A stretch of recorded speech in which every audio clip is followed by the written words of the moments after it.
Today, we're going to cover some easy tips to get your house ready to sell. So let's get started.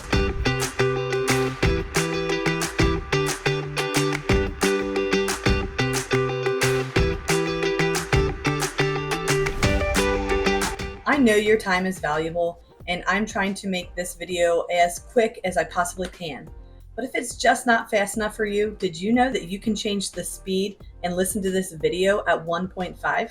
That way, if you need to save a few extra minutes, you can do that. I'm Angela Evans with Cincinnati Ohio Living. If this is your first time to our channel and you want to know all about Cincinnati Ohio Living, then make sure you hit subscribe and tap the bell for notifications. That way you never miss a video. And today we're going to cover 10 important ways you can get your house ready to sell. Some of these might seem really simple, but the amount of homes that I've seen with these things not taken care of is shocking. And anytime that I meet with somebody that is looking to sell their home, we cover a lot of these basics, and I wanted to share them all with you now too. First up, declutter.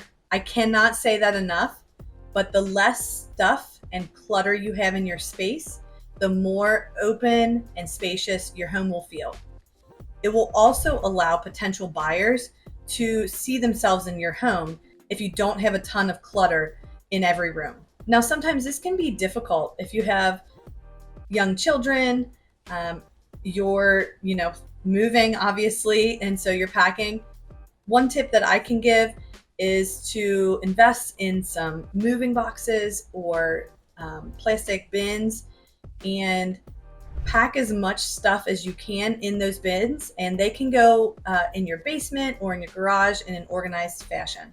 This really helps to simplify and tidy up the house, and also gives you a jump start on packing. My next tip is that if you're going to be doing some DIY touch-up painting, make sure you do a good job and don't be sloppy. Again, this kind of seems like a no-brainer, but one of the first things that I notice as an agent when I walk in a house, not only as an agent, but also as a home buyer myself, if there's a sloppy paint job, I tend to wonder, what other corners did this homeowner cut? And what else did they do subpar? And so just consider that. There are a lot of professional painters out there that are really affordable. And I always try to refer my clients to people that I have personally used in my own homes and in the rental properties that we own. My next tip is that if you have an unfinished basement, again, not only declutter it, but clean it. A lot of times basements can be scary and gross and dark and smelly. So one really simple thing to do is literally clean it. Sweep the floors, use a shop vac and get all the cobwebs off of the unfinished ceiling. Clean out any air ducts that might be down there. And like I said, if you're moving, people are going to expect that you're going to have boxes and bins of stuff. It just helps if it's tidy and not just stuff thrown everywhere. That can deter and overwhelm buyers to think about. An extra added pro tip here is that painting the basement floor can go a long way, not only to clean up the space, but to just brighten it up and make it look fresh and taken care of. So taking care of the basement leads me to two of my next tips. The first, which is getting a tune-up on your HVAC, and the second is fixing any cracks. So first, on the HVAC, it's always important to have your furnace and air conditioner serviced regularly, at least annually. I know that for a new furnace and air conditioner, the manufacturer warranty is voided if you don't have it serviced twice a year. So just consider that, and make sure you're changing your furnace filters. That is something that people forget about a lot. And when a buyer comes in your home and maybe they made an offer and they're getting ready to do an inspection, and they're doing an inspection, one of the things they're probably going to check is the furnace filter.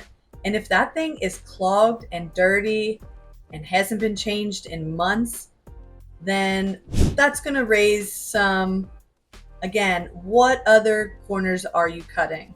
What other things have you not taken care of?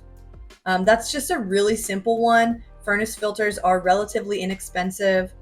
Uh, for the newer furnaces, they are a little bit pricier, but overall, it is definitely worth it to give not only yourself a peace of mind, but your buyer, the potential buyer, a peace of mind. And also that way you can kind of get ahead of things. If the inspector tries to say that there's anything wrong with it, you can actually have documentation of, hey, I've had this service before we even put this house on the market, and everything was functioning fine and there are no issues. Likewise, if there are some issues that come up during your tune-up, you can always get a quote for those services and factor that in, so that if something does, if the buyer approaches you about something needing to be repaired, you kind of already have that in the back of your mind, and you know how much that repair is going to cost. So that's one of those things that is proactive instead of reactive. You don't want to be scrambling and only have like a day to respond to a buyer if they say something is wrong with your HVAC and you don't know how much that's going to cost. Is that $500 or is that $5,000? So it's just one of those things that can help you be prepared going into inspections. And my next one is fix cracks. If you have water that has gotten in your basement, or you have visible cracks that you can see in the foundation walls, it's probably best to get an expert out to take a look at things to see if they can waterproof it or inject epoxy into the crack, or if there are other structural questions, or maybe it needs some metal stitching, which is essentially pieces of rebar that go in at an angle across the crack, and then they eject the epoxy around that. So there's lots of companies out there. Again, if you work with me, I always recommend contractors that I have personally used. And if I've never had to use them, I look for other reliable sources like other agents in my office or close family members that I've actually seen the work done and know that they do quality work. And a lot of times a reputable company, if they do that sort of thing and repair those cracks, they are going to give you probably a 10-year warranty, which is, again, another peace of mind for the potential buyer. All right, so my next tip is to make sure you clean your gutters, your downspouts, and any drains outside. The amount of properties I have seen that have a ton of leaves covering a basement drain, and thus I'm sure water is getting in there.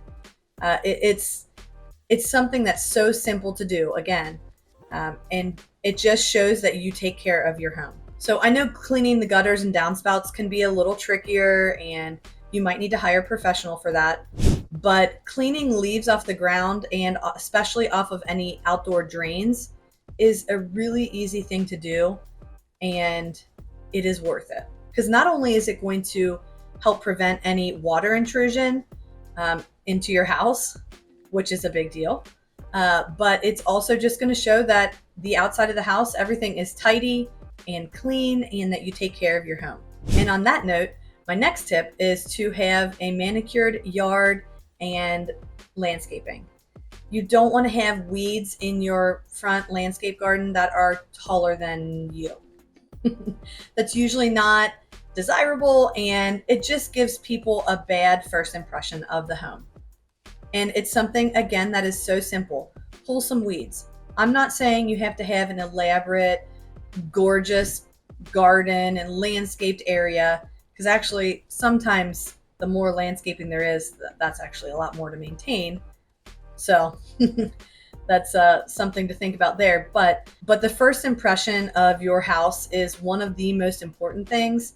And if somebody's walking up to grass that is really tall and hasn't been cut, or a yard totally covered in leaves that look like they've been there for years, or even, like I said, the weeds taller than you are, those are some easy fixes that you can do. Even if that's something that maybe you don't have a lot of extra money to hire a professional to do that, probably a neighborhood kid could do that for a pretty cheap cost. And or if you have an hour or two of time at some point, you can do it. If you're able to add fresh mulch, Depending on the time of year that you're selling your house, it may or may not matter. If there's snow on the ground, don't add fresh mulch.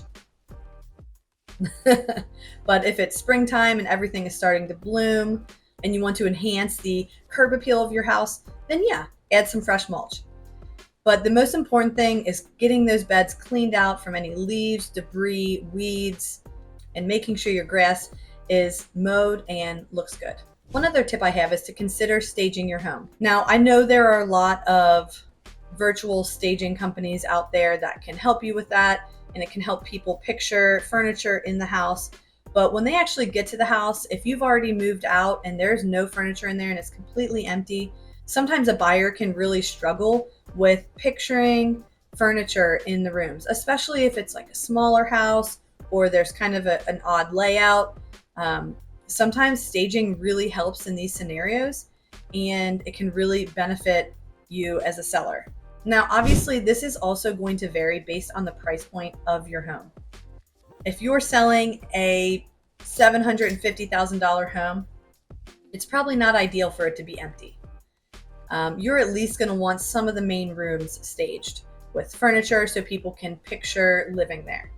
But if your house is about $150,000, it might not really make sense or be worth the money to pay to have someone stage the home. So that's always something that I talk to my clients about, and we kind of figure out, if that's needed or not, or if it's really going to benefit them in the long run or not.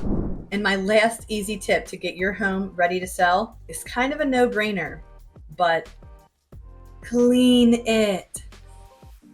I know you're surprised, right? Cleaning your house, a deep clean, can really go a long way. Getting under those couches, getting the cobwebs out of the corners, dusting, all of those things just make your house more presentable and just look more attractive to potential buyers. Overall, buying a house can be a really scary thing. And if you haven't prepped your home the proper way, it can scare off a lot of potential buyers. Okay, so I hope this helps you get your home ready to sell. Do you have any other easy tips that maybe I've overlooked? Drop a comment below and let me know what easy tip you have for getting your house ready to sell. If you're thinking about making a move, whether that's in 9 days or 9 months, go ahead and use my contact information in the description box below. I'd love to chat with you and help you make a move here in Cincinnati. Thanks for watching today.